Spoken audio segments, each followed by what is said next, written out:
Welcome back to Marketplace. 30 minutes, no heartbeat, but Springfield's first responders never gave up. Meet Brad Showmaker. He's a survivor who's alive because a community refused to let go. We are here at Medics First with Brad Showmaker, who is a survivor.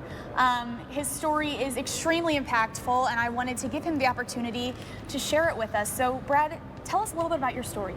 On Sunday, February the 2nd, I had a cardiac arrest. I collapsed. I was without a heartbeat for 30 minutes. The guys from Medics First, the firefighters, gave me CPR, worked on me for 22 minutes. Got a heartbeat after that point. Got me to the hospital. I'm a survivor. I made it. You know, I have no neurological damage. I'm going to make a complete recovery. There's nothing wrong with my heart. I have no blockages. It's a miracle. I mean, I thank God for allowing me to live again, and I thank God for all the first responders that brought me back to life, because without them I wouldn't be here. So, and if it wasn't for those first responders, who knows what would have happened? I wouldn't have made it. My heart stopped. I was gone until they got there and started working on me. And for the people watching, what do you want them to take away from your story? Get involved, take CPR classes.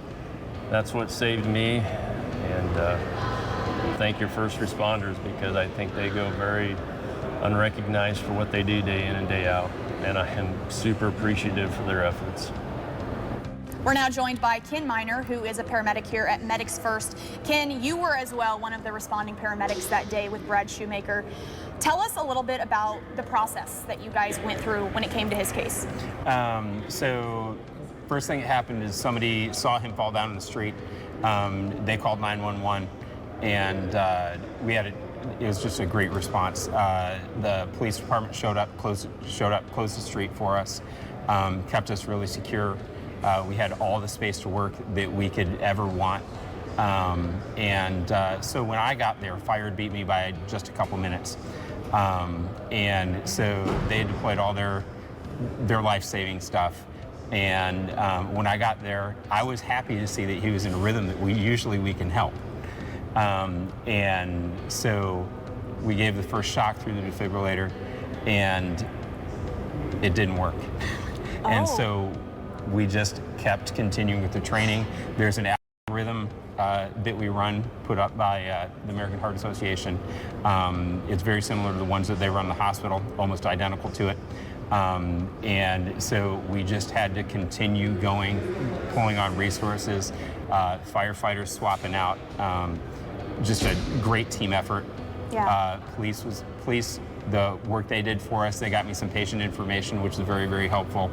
Fire department being on scene, doing all the CPR. I actually didn't do any of the chest compressions, that's all them.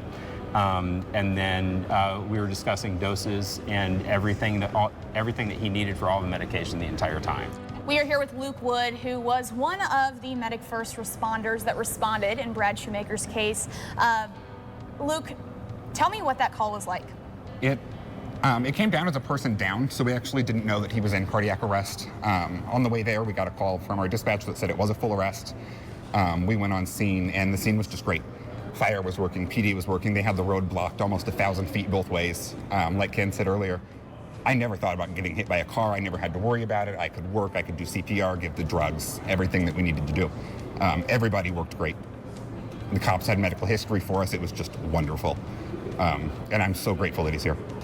We are now standing here with Greg Chance, who is the CEO of Medics First. Greg, I want to talk to you a little bit about the equipment that you guys have partnered with Springfield Fire Department, that this save wouldn't have been possible without this life-saving equipment you have. Well, it complemented our resuscitation efforts. We donated what is referred to as a Zoll rescue pump system to Springfield Fire Department. We were able to place one of these pumps and accompanying equipment on every one of their engines, and we're very pleased to donate that equipment because it helps enhance CPR efforts on behalf of the first responder agency before the ALS ambulance agency arrives on scene. So it gives high-quality CPR. It improves the opportunity for outcomes, positive outcomes from sudden cardiac arrest.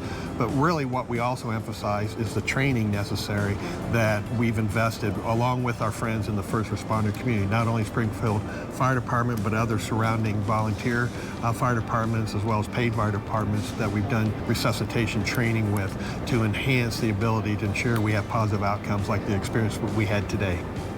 I'm here with Rachel Weisner, who is a firefighter with Springfield Fire Station number 4, who responded to the Brad Showmaker incident. Rachel, what was going through your mind in that moment when you were giving CPR to him? Well, a lot of times there's not much going on, if I'm going to be honest. Really, you fall back on to what our training is. Luckily, we've been able to work with medics first a lot on our training, and with the new systems that they have going out, we've been able to work together. And all of the hard work and the people around, that's really what led to the success that we had. Well, thank you for your help in this community and making sure we stay safe. Thank you. You know, I'm back in the gym. I've been back in the gym for 2 weeks. I'm working out again. I feel great, and it's just awesome. I mean, I just can't thank you guys enough.